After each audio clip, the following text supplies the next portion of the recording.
हे महासागर भूतकाल साक्षी है। इक्ष्वाकुवंशी सदा परहितकारी बनकर दूसरों को कुछ न कुछ देते रहे हैं। कभी किसी से कुछ लेते नहीं, याचना नहीं करते। प्रिय दर्शकों, ये घटना श्री राम द्वारा लंका में पुल बनाए जाने की है ही नहीं। ये घटना है श्री राम जब चंद्रमा से युद्ध करके लौटे थे। वे इतना क्रोधित थे कि जब वे अपने विमान पर बैठकर सीधे साउथ अफ्रीका पर हमला किए। उनका आक्रमण इतना तीव्र था, इतना तेज था। साउथ अफ्रीका का जो राजा था एटलांटियन, वो भाग के समुद्र में छिप गया और जैसे ही ब्रह्मास्त्र प्रकट किए आके उनके पैरों पर गिर पड़ा। वाल्मीकि ऋषि ने क्या किया, ये घटना साउथ अफ्रीका से ले जाके श्री राम द्वारा लंका में पुल बनाया जाना, वहाँ पर ये प्रसंग लिख दिया। आज धरती की स्थिति देखकर लग रहा है कि 10-5 वर्षों में डोनाल्ड ट्रंप पृथ्वी पर राज करेगा और एलोन मस्क जैसे लोग अंतरिक्ष में राज करेंगे। रूस, चीन, उत्तरी कोरिया जैसे देश इतना विकसित हो चुके हैं, अगर आज न्यूक्लियर वार हुआ, एटॉमिक युद्ध हुआ, तो कुछ मिनट में पृथ्वी का एटमॉस्फेयर खत्म हो जाएगा। अभी आपको पता भी नहीं होगा, ऐसे ऐसे नैनो मेडिसिन, जैविक हथियार तैयार किए जा रहे हैं जो मॉलिक्यूल एटम के स्तर पर काम करते हैं। कहने के लिए तो कैंसर आदि के इलाज के लिए हैं, लेकिन आज साइंस इतना विकसित हो गया है, आपके शरीर में एटम मॉलिक्यूल के स्तर पर भी विस्फोट करने का सामर्थ्य रखते हैं, वो ब्लास्ट करने का। आपके मोबाइल के एक एक कण में कभी भी उनकी इच्छा से विस्फोट हो सकते हैं अगर वो चाहें तो। ऐसे ऐसे नैनो मेडिसिन, जैविक हथियार बनाए जा रहे हैं। आप लोग उनकी इच्छा पर जी रहे हो, हमें पता भी नहीं होता कि संसार में हो क्या रहा है। ये इतने सूक्ष्म स्तर के जैविक वेपन हो सकते हैं जिन्हें कभी आप लोग आंखों से तो देख ही नहीं सकते। अभी तक आप लोग जानते हो कि रावण से युद्ध के बाद जब श्री राम अयोध्या आए, राजा बने, उन्होंने गर्भवती माता सीता को बाहर निकाल दिया देश से। जबकि वास्तविकता ये है कि माता सीता अपने विवाह के 1 वर्ष बाद ही गर्भवती हो गई थी। उसी समय विवाह के बाद ही वाल्मीकि आश्रम में उन्हें छोड़ा गया था। वहीं पर लवकुश भी पैदा हो गए थे, वो भी श्री राम के विवाह के 2 वर्ष बाद ही। वाल्मीकि मुनि ने सोचा कि क्यों न उनके पुत्रों का इतिहास रामायण के अंत में लिख दिया जाए, और अंत में उत्तरकांड बनाया गया। इस वीडियो में प्राचीन ऋषियों के कुछ ऐसे साइंटिफिक ग्रंथों की व्याख्या करूंगा जो अपने आप में यूनिफाइड थियरी थी। आज मैं ब्रह्मांड के हर एक उस आख्यान की चर्चा करूंगा जिसके आधार पर ऋषि मुनि लोग पूरी सृष्टि की तत्वतः विस्तार से व्याख्या कर दिया करते थे। इन्हीं आख्यानों को आधार बनाकर ऐसी हजारों पुस्तकें लिखी गई थी जो लुप्त हो गई। वीडियो में जितनी भी बातें बताई जाएंगी आप लोगों के लिए एक नई जानकारी होंगी। आप में से बहुत से लोग कहते हैं कि मैं वीडियो में ऐसा क्यों बोलता हूँ कि इस जानकारी को आप लोगों ने कभी नहीं सुना, नई जानकारी होगी, या 99% लोग नहीं जानते। ठीक है, लेकिन आप लोगों से एक विनती है, इस वीडियो को देखने से पहले ऐसी कौन सी जानकारी है जो आज से पहले आपको पता थी, ये कमेंट में ज़रूर बताइएगा। चलिए देखते हैं। मैं हूं अद्वैत, आप देख रहे हो ब्रह्मांड विज्ञान यूट्यूब चैनल। प्रिय दर्शकों, अंतरिक्ष में इतनी सैटेलाइट स्थापित की जा चुकी है, वायुमंडल में हजारों एरोप्लेन्स हमेशा उड़ रहे हैं। एलोन मस्क जैसे लोग तो पृथ्वी पर कब्जे की बात सोच ही नहीं रहे हैं, वे सीधे मंगल ग्रह को टारगेट कर रहे हैं। अब इन सबको देखकर ऐसा लगता है कि अंतरिक्ष में ये लोग राज करने वाले हैं और डोनाल्ड ट्रंप जैसे लोग इस पृथ्वी पर शासन करेंगे। अभी तो शासन कर ही रहे हैं, लेकिन आपको समाप्त करके पूरी तरह करेंगे। अगर आज न्यूक्लियर वार हुआ तो कुछ ही मिनट में पूरी पृथ्वी खत्म हो जाएगी, पृथ्वी का एटमॉस्फेयर तो तुरंत खत्म हो जाएगा। लेकिन क्या आप लोग जानते हो, जब राजर्षि विश्वामित्र जी ने श्री राम को सारे दिव्यास्त्रों को देकर ताड़का, सुबाहु आदि राक्षसों का अंत करा दिया, उसके कुछ ही दिनों बाद श्री राम का चंद्रमा पर एक बहुत भयंकर युद्ध हुआ था। रावण के एक सामंत को श्री राम ने चंद्रमा पर दौड़ा दौड़ा के मारा था। वे इतने क्रोधित थे, अपने विमान से वहां चंद्रमा से सीधे साउथ अफ्रीका पर हमला किए। साउथ अफ्रीका में श्री राम का हमला इतना तेज था, तीव्र था, जैसे उन्होंने इंद्रास्त्र को प्रकट किया, वहाँ के असुर, राक्षस और नागवर के मनुष्य जब उस इंद्रास्त्र से मारे जाने लगे, तो वहाँ का जो साउथ अफ्रीका का राजा था एटलांटियन, वो भाग के जाके समुद्र में छिप गया। बार बार श्री राम के बुलाने से समर्पण की बात करने से वो नहीं आया। इसी से क्रुद्ध होकर श्री राम ने वहाँ पर ब्रह्मास्त्र का आवाहन किया। ब्रह्मास्त्र का आवाहन करते ही वो आके श्री राम के पैरों पर गिर पड़ा। उसने खुद को समर्पण कर दिया। लेकिन श्री राम ने कहा कि हम लोगों के मुख से निकला एक एक शब्द वचन है। अब ये दिव्यास्त्र जो निकल गया है ये फिर वापस मैं नहीं लूँगा, बताओ इसका प्रयोग कहाँ करूँ। तब उसी साउथ अफ्रीका के राजा ने कहा कि इसी हमारे ही भूभाग पर कुछ ऐसे भी प्रदेश हैं जहाँ पर दुष्ट लोग पशु पक्षियों को नष्ट करते हैं और मेरी बात को मानते ही नहीं। अगर आप लोगों ने रामायण पढ़ा हो तो साउथ अफ्रीका के उस प्रदेश का नाम था द्रुमकुल्य। श्री राम ने ब्रह्मास्त्र को वहाँ पर चला दिया। वो एक ऐसा प्रदेश था जैसे मुंबई आदि में आप लोग देखते होंगे बड़ी बड़ी कॉलोनियाँ होती हैं, कई कई किलोमीटर तक बड़े बड़े घर ही दिखाई देते हैं BHK वाले। वहाँ पर ना तो कोई पेड़ पौधा है, ना तो कोई गाय है, ना तो कोई पशु पक्षी है, दुष्ट लोगों का ही शासन है। तो वैसे ही साउथ अफ्रीका में इसी प्रकार का था। ब्रह्मास्त्र चलाने से वो पूरी भूमि मरुकांतर मरुभूमि में बदल गई। सब कुछ वहाँ पर नष्ट हो गया, क्योंकि वृक्ष आदि तो थे नहीं, केवल दुष्ट राक्षस लोग थे, नाग लोग थे, और वहाँ पर बड़े बड़े भवन थे। ब्रह्मास्त्र का प्रयोग करने से पूरी भूमि रेगिस्तान में बदल गई। बाद में वरुणास्त्र आदि चलाकर श्री राम ने उस भूमि को, पूरे साउथ अफ्रीका को सुरक्षित किया। उस प्रदेश का नाम द्रुमकुल्य था।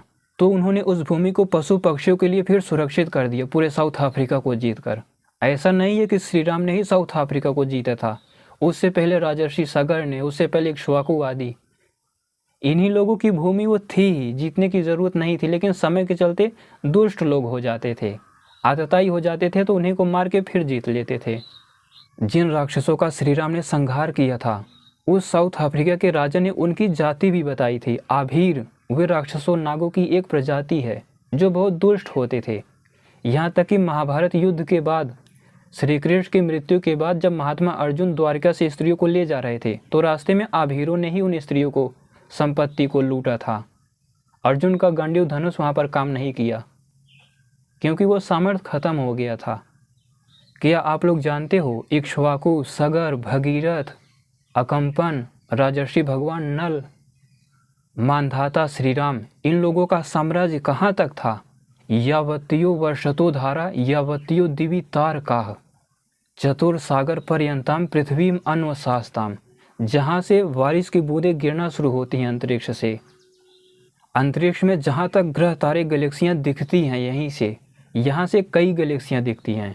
चतुर्भी समुद्रे, समुद्र वास्तव में 4 ही भागों में बटा है। ये तो आज के लोगों ने 7 समुद्र 7 द्वीप बना दिए। प्राचीन काल में 2 ही द्वीप माने जाते थे इन भूमियों को, और 4 ही समुद्र थे। नक्शे में आप लोग देख सकते हो। तो अंतरिक्ष में उन नक्षत्रों, ग्रहों, गैलेक्सियों से लेकर पूरी पृथ्वी, सारे समुद्र, इन सब पर इन महान राजर्षि वैज्ञानिक योद्धाओं का शासन हुआ करता था। अभी तक आप लोग यही जानते हैं कि रावण से युद्ध के पश्चात, उसे मारने के बाद श्री राम जब अयोध्या आए, राजा बने, उसके कुछ वर्षों बाद माता सीता गर्भवती हुई, और समाज के लोगों के कहने से श्री राम ने उन्हें देश निकाला दे दिया। प्रिय दर्शकों, सच्चाई ये है कि सीता स्वयंवर के बाद ही, जब उन्होंने शिव धनुष को तोड़ा था, उसके 1 वर्ष पश्चात ही माता सीता गर्भवती हुई थी। उसी समय कुछ औषधियों के लिए अच्छी संतान पैदा हो, इसीलिए गर्भवती सीता को उन्होंने वाल्मीकि आश्रम में भेज दिया था, विशेष देख रेख के लिए। और वहीं पर लवकुश का भी जन्म हुआ था। विवाह के 2 वर्ष बाद ही लवकुश पैदा हो चुके थे। और जब श्री राम का वनवास हुआ, उस समय लवकुश 8 से 10 वर्ष के रहे होंगे। केवल लवकुश ही नहीं, चारों भाइयों के पुत्र पैदा हो चुके थे, और वो लोग वाल्मीकि आश्रम में ही पढ़ते थे। श्री राम वनवास के दौरान जब 14 वर्ष बाद अगर राजा बने, उस समय वाल्मीकि ऋषि ने रामायण को लिखना शुरू किया। जब रामायण लिखा जा रहा था तो लवकुश 20-22 वर्ष के रहे होंगे।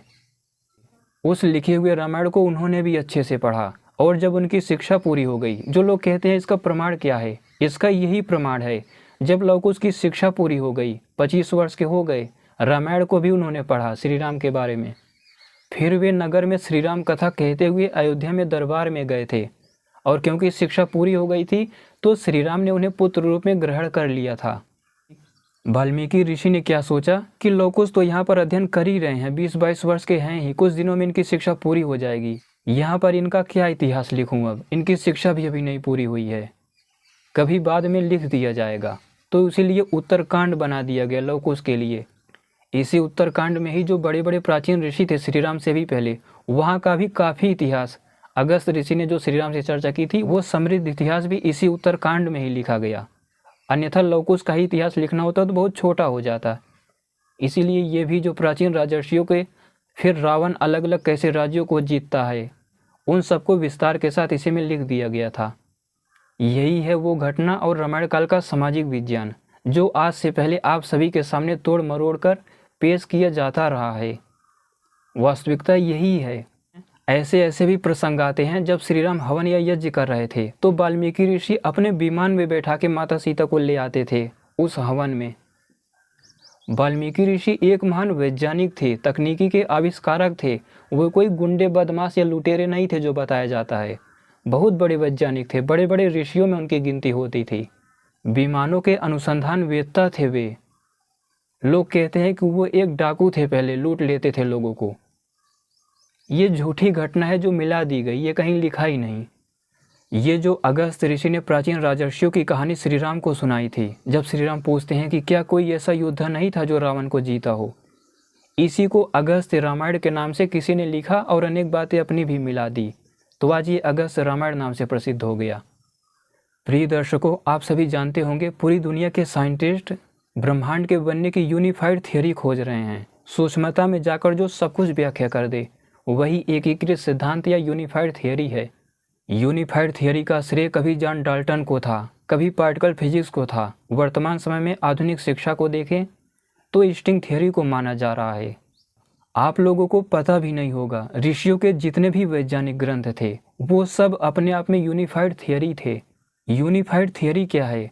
सूक्ष्म स्ट्रिंग के माध्यम से, वैदिक मंत्रों के माध्यम से, सूक्ष्म वाइब्रेशन के माध्यम से सृष्टि विज्ञान के अलग अलग आख्यानों को माध्यम बना के अनेक ग्रंथों की रचना कर देना, यही यूनिफाइड थियोरी है।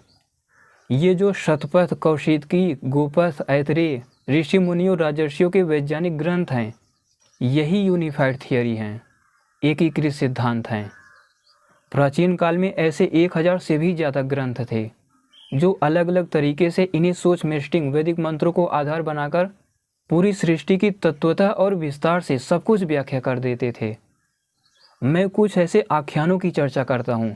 ये जो आप लोग मधु कैटव और धुंधु नामक असुर की चर्चा करते हो, ये ऐसे डार्क मैटर असुर थे जो सृष्टि आदि में थे, अब ये नष्ट हो गए। ये जो वृत्र आदि अलग अलग असुर पदार्थों के बारे में आप लोग सुनते हो, इनसे भी बड़े भयंकर थे धुंधु आदि असुर पदार्थ सृष्टि के आदि में, लेकिन वो नष्ट हो गए। इसी आख्यान को आधार बनाकर कभी एक यूनिफाइड थियोरी, एकीकृत सिद्धांत बनाया गया था, एक अलग से पुस्तक का निर्माण किया गया था। इसी तरह सृष्टि में लड़े जा रहे युद्धों में, जो अनेक देव असुरों के युद्धों में व्यूहों की चर्चा मैंने की थी, वज्र व्यूह, क्रौंच व्यूह, इसको भी आधार बनाकर ग्रंथ लिखे गए थे। इसी तरह जो आप लोग मत्स्य अवतार कहते हो, वराह अवतार कहते हो, कूर्म अवतार कहते हो, ये सृष्टि का बहुत गहरा विज्ञान है। प्राचीन काल में इन्हीं आख्यानों को आधार बनाकर अनेक ऋषियों के वैज्ञानिक ग्रंथ लिखे गए थे, जो अपने आप में यूनिफाइड थियोरी थे। आख्यान यही सब होते थे, लेकिन सूक्ष्म वैदिक मंत्रों को व्याख्या भी किया जाता था बीच में। सृष्टि पर वे कैसे प्रभाव करते हैं, उनकी क्या प्रक्रिया है, सब कुछ। ये जो आप लोग इंद्र, स्कंद, महिषासुर, पुलोमा राक्षस, ये कोई कहानी नहीं, सृष्टि के वैज्ञानिक ग्रंथ थे पहले, जो पूरा काल में कभी लिखे गए थे, आज नष्ट हो गए। प्रिय दर्शकों, मैं कैसे व्याख्या करूं उन महान ऋषि मुनियों, राजर्षियों की? किसी एक विशेष आख्यान को पकड़ते थे और उसी के आधार पर यूनिफाइड थियोरी लिख देते थे। ब्रह्मांड का एकीकृत सिद्धांत एक ही है। सूक्ष्म स्ट्रिंग वैदिक मंत्रों का उसमें प्रभाव दर्शाया जाता है, लेकिन आख्यान बदल जाते हैं, सृष्टि की घटनाएं बदल बदल के अलग तरीके से लिखे जाते थे। तो सार सब वैदिक मंत्र ही थे, उनकी सृष्टि पर प्रभाव व व्याख्या ही था, लेकिन उसे आख्यानों के माध्यम से हजारों ग्रंथ लिखे गए थे। आप सभी ऐसा मत समझ लेना कि यूनिफाइड थियोरी के लिए एक ही ग्रंथ होना चाहिए। जब सूक्ष्म, चाहे आप लोग स्ट्रिंग बोलो चाहे वैदिक मंत्र बोलो, उस सूक्ष्मता में जाकर अलग अलग आख्यानों के रूप में सब कुछ वो लोग पूरी सृष्टि को ठीक ठीक पूरी तरह व्याख्या करते थे। मेरे दर्शकों, वो लोग बहुत बड़े थे, उनके सामर्थ्य की कल्पना भी आज विज्ञान के द्वारा नहीं की जा सकती, इतने महान थे वो। आप लोग खुद ही विचार कीजिए, हर एक ऋषि का ग्रंथ एकीकृत सिद्धांत था। उनकी वैज्ञानिकता, उनके मस्तिष्क समाधि का स्तर क्या रहा होगा। मैं ये नहीं कह रहा कि नहीं हो सकता, आप भी कर सकते हो, लेकिन चारों वेदों के वैदिक मंत्रों को पूरी तरह आधिदैविक रूप से सृष्टि पर प्रभाव व उनकी व्याख्या आपको आनी चाहिए और सारे आख्यान पता हो, तो लुप्त हो गए उन वैज्ञानिक ग्रंथों को आप लोग फिर से निर्माण कर सकते हो, लेकिन इतना सामर्थ्य होना चाहिए। आप में से बहुत से लोग कहते हैं कि संस्कृत तो समझ में नहीं आती, लेकिन क्या हिंदी में कोई ग्रंथ है जिसे हम लोग समझ सकें, पढ़ सकें? तो मैं आप सभी को बता देना चाहता हूँ, ऋषिवर अग्निव्रत नैष्ठिक जी हैं। उन्होंने अपने बुक को PDF फॉर्म में कन्वर्ट कर दिया है।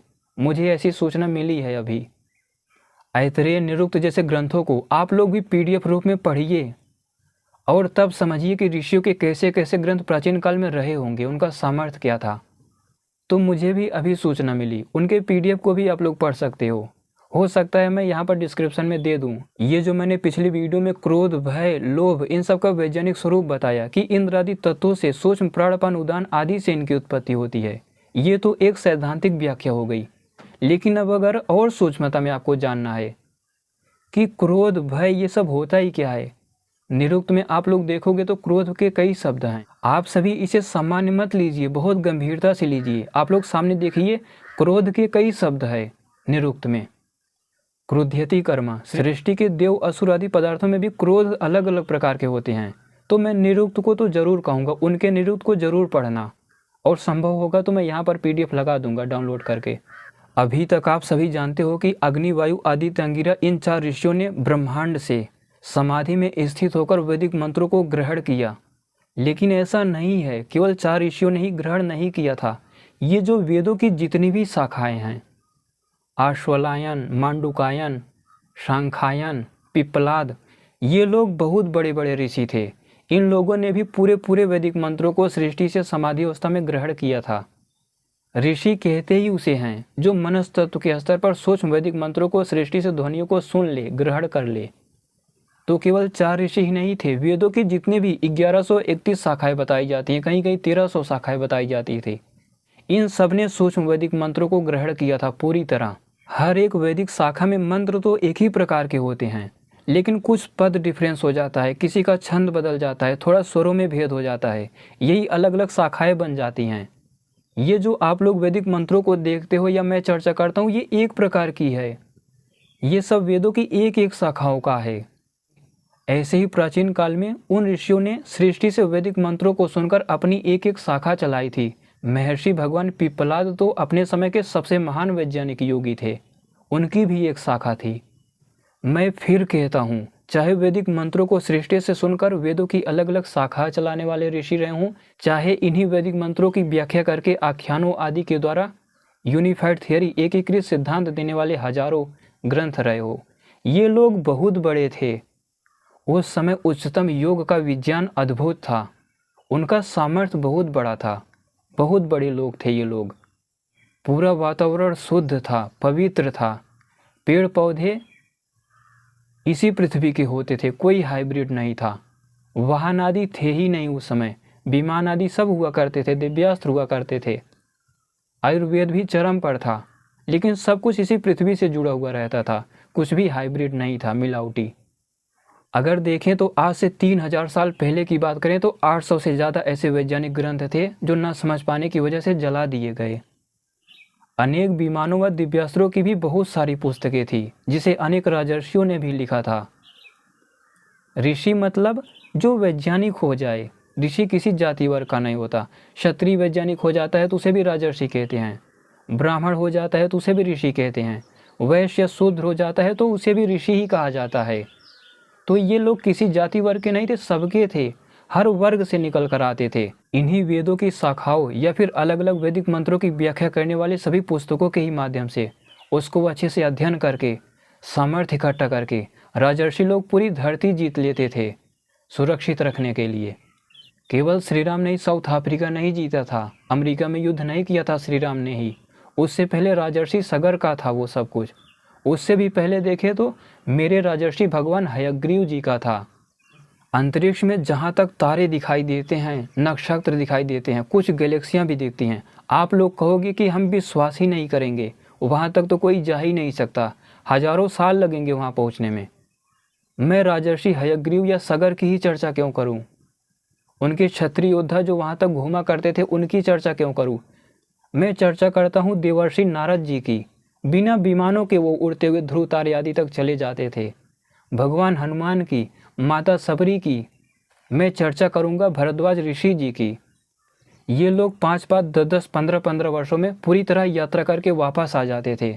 कोई सूर्य की परिक्रमा कर लेता था, कोई दूसरी गैलेक्सी में प्रवेश कर जाता था, कोई किसी नक्षत्र पर चला जाता था। ये जितने भी तारे आप लोग देखते हो अंतरिक्ष में ना, वहाँ तक वैज्ञानिकों की पकड़ नहीं है अभी। वो तो इसी सौरमंडल के इर्द गिर्द घूम रहा है। कोई चंद्रमा पर कब्जा करने का प्रयास कर रहा है, कोई मंगल ग्रह पर जाने का प्रयास कर रहा है। ये जो एक सैटेलाइट भेजी गई थी बहुत पहले 19वीं सदी में, वो कहा जाता है कि कुछ ही दिनों पहले इस सौरमंडल को उसने क्रॉस कर लिया। ये जो मैं राजर्षि सगर, हयग्रीव आदि महान राजर्षियों की चर्चा करता हूँ, ये तो रामायण काल से भी बहुत बड़े थे, इस समय के भी लोगों से बड़े थे। आज तक वीडियो में मैंने जितनी भी चर्चाएं की हैं, ये सारे महान ऋषि मुनि, राजर्षि लोग, सामाजिक लोग वैवस्वत मनवंतर के अंदर आते हैं। 30 करोड़ 67 लाख वर्षों तक का इतिहास है। उससे पहले जाओगे तो ऐसे ऐसे 6 मनवंतर और बीत चुके हैं। वो लोग तो दिव्य थे सामर्थ्य में। उन लोगों के लिए किसी ग्रंथ के रचने की आवश्यकता ही नहीं थी। बोल बोल कर, सुन सुनकर समझ लिया करते थे, इतने महान थे वो लोग। लिखते ही नहीं थे, लिखने की परंपरा बाद में शुरू हुई। ये इक्ष्वाकु, सगर जो मैं चर्चा करता हूँ, इनसे बड़े बड़े भी राजर्षि लोग, क्षत्रिय लोग, ऋषि मुनि लोग, सामाजिक लोग पहले हुआ करते थे। उससे भी पहले, जो उससे पहले के 6 मनवंतर हैं, ये लोग बहुत बड़े होते थे। मेरे पास शब्द ही नहीं है, मैं क्या बोलूँ उनके लिए, इतने बड़े थे। इसी से आप लोग समझ सकते हो। प्रिय दर्शकों, आप लोग जानते हो कि श्री कृष्ण ने, अर्जुन ने धोखे से कर्ण को मार दिया था। ये भी एक फैलाई गई अफवाह है। लोग कहते हैं कि वो पहिया निकाल रहा था, अर्जुन ने उसका मस्तक काट दिया अंजलि नामक दिव्यास्त्र से। आप लोग खुद बताओ, अगर आपके पास दिव्यास्त्रों के आह्वान की विधि सब कुछ पता है, वे तीर आदि भी रखे हुए हैं, और आप उसे नहीं चला पा रहे हो, आह्वान की प्रक्रिया भूल गए हो, तो उसमें मेरा क्यों दोष दोगे? आखिर अभिमन्यु को निहत्था मारकर तुमने भी तो गलती की थी। माता द्रौपदी का हरण हो रहा था, वहां पर भी तो वो हंस रहा था, अपमान कर रहा था। इससे भी पहले देखे तो धनुर्धारी अर्जुन ने जिन सारे प्रदेशों को जीत लिया था पहले ही, उन्हीं प्रदेशों को वो जाकर फिर जीत लिया कर्ण ने बड़ी आसानी से, क्योंकि उनसे पहले किसी ने जीत लिया था अर्जुन ने राजसूय यज्ञ के समय। किसी जीते हुए प्रदेश को जीतना सरल होता है। कभी उसने द्वारका पर आक्रमण नहीं किया। जो अर्जुन ने जीता था वही उसने आक्रमण किया। गंधर्वों के समय तो कई बार भागा था वो। भीम से 14-15 बार युद्ध में हार के भागा, महाभारत युद्ध में लिखा है। अभिमन्यु ने 3 बार हराया, अर्जुन से कई बार हारा। लोगों ने अफवाह फैला दी है कि अर्जुन के चारों भाइयों को उसने जीता लेकिन नहीं मारा, छोड़ दिया। ये सब कहीं लिखा ही नहीं है। एक जगह केवल आता है कि महाराज युधिष्ठिर को घायल कर दिया था उसने। और जब शिविर में महात्मा अर्जुन गए देखने, वहीं पर उन्होंने प्रतिज्ञा की कि आज शाम होने से पहले मैं कर्ण को समाप्त कर दूंगा। आप लोग बताओ, सारे दिव्यास्त्र सब कुछ आपके पास रखे हुए हैं, धनुष भी है। जब आप दिव्यास्त्रों को प्रकट नहीं कर पा रहे हो तो इसमें श्री कृष्ण अर्जुन की क्या गलती है? दिव्यास्त्रों के आह्वान के लिए मन शुद्ध होना चाहिए, वैज्ञानिक होना चाहिए, वो व्यक्ति पूरी तरह ब्रह्मचर्य से युक्त होना चाहिए। लेकिन कर्ण एक दुष्ट था, योद्धा था लेकिन दुष्ट था, दुष्ट प्रवृत्ति का था। तो अगर उसने दिव्यास्त्रों को आह्वान नहीं कर पाया जबकि सब कुछ उसके पास था, तो इसमें श्री कृष्ण या अर्जुन की क्या गलती थी? आप में से बहुत से लोग कमेंट करते हैं कि अगर रामायण महाभारत काल सही था, सच में वे लोग थे, तो डायनासोर कहाँ चले गए? डायनासोर, हाथी, इन्हीं सब की रक्षा के लिए ही श्री राम ने साउथ अफ्रीका पर आक्रमण किया था, क्योंकि वहाँ के लोग डायनासोरस आदि को मार के खा जाया करते थे। तो उन्हीं जीवों की रक्षा के लिए श्री राम ने वहाँ पर आक्रमण किया था। उनके बाद क्रमशः फिर से रक्षा होती रही, धरती उन्हीं के अधीन थी। महाभारत काल में भी युधिष्ठिर आदि ने जीता, उस भूमि को सुरक्षित रखा। लेकिन जो उसके बाद भी बचे खुचे जीव थे ना, साउथ अफ्रीका के लोग, उसे भी खा गए। तो डायनासोर, हाथी आदि को खाने का श्रेय साउथ अफ्रीका को जाता है, अमेरिका के लोगों को जाता है। अगर अपने महान पूर्वज राजर्षि लोग आक्रमण करके पृथ्वी को सुरक्षित न रखे होते अधिकार करके, तो मुझे लगता है श्री राम से बहुत पहले ही वहाँ के डायनासोरस, हाथी, ये लोग खत्म हो गए होते, पशु पक्षी। आज तो पृथ्वी का और अधिक शोषण हो रहा है। पहले जीव जंतुओं इस पृथ्वी का कम शोषण होता था जब श्री राम ने सीधे आक्रमण किया था विमान से अपने। आज तो स्थितियाँ और गिर गई हैं। साउथ अफ्रीका में तो वहाँ के धनुष तीरों के द्वारा, बंदूकें के द्वारा सीधे खुलेआम शिकार हो रहा है। सारे पशु पक्षी मार दिए जा रहे हैं, पेड़ पौधों को जला दिया जा रहा है। केवल ये लोग भोगी प्रवृत्ति के हैं। अपने देश में भी यही हो रहा है। थाईलैंड हो गया या चीन की मैं चर्चा ही क्या करूं, वहाँ तो खुलेआम मेढकों की खेती हो रही है। एक एक बीघे में 1-1 करोड़ मेढक वो लोग उत्पन्न कर रहे हैं। बड़ी भयंकर स्थिति आ रही है। दूसरी तरफ अगर आप लोग अमेरिका में देखो, एक पूरा शहर जल रहा है। वहाँ पर अधिकतर नाचने वाले, फिल्मी दुनिया वाले स्त्री पुरुषों, वैश्याओं के घर हैं। उन्हें तो हेलीकॉप्टर से रेस्क्यू कर लिया जा रहा है, बचा लिया जा रहा है। लेकिन मेरे पशु पक्षी, पेड़ पौधे सब वहाँ पर जल रहे हैं। आज अगर राजर्षि सगर होते, श्री राम होते, महाराज युधिष्ठिर होते या फिर पृथ्वीराज चौहान होते, तो ऐसा कोई भी दृश्य आपको नहीं देखने को मिलता।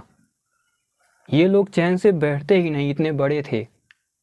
अमेरिका के उस जलते हुए शहर से नाचने वाले स्त्री पुरुषों को तो उठा लिया जा रहा है, लेकिन सारे जीव जंतु वहाँ पर भाग रहे हैं, तड़प रहे हैं, जल रहे हैं। पेड़ पौधे सब नष्ट हो जा रहे हैं। इस पृथ्वी पर कई जंगल तो अभी भी जल रहे हैं। अनेक युद्ध हो रहे हैं, प्रदूषण हो रहा है। किसी का कोई ध्यान नहीं है इस पर। ये जो चाहे अपने देश में पशु पक्षी कुचल के मारे जा रहे हैं, मांसाहार बढ़ रहा है, या फिर चीन, थाईलैंड आदि देशों में। साउथ अफ्रीका के लोग तो दिन दहाड़े शिकार कर रहे हैं बंदूकों के द्वारा। लेकिन मैं भी बदला लूँगा।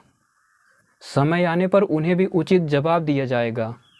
तो यही है आज की वीडियो। अगर आप लोगों को वेद अच्छे से समझना है, सृष्टि विज्ञान को, तो निरुक्त के PDF को ज़रूर डाउनलोड कीजिएगा।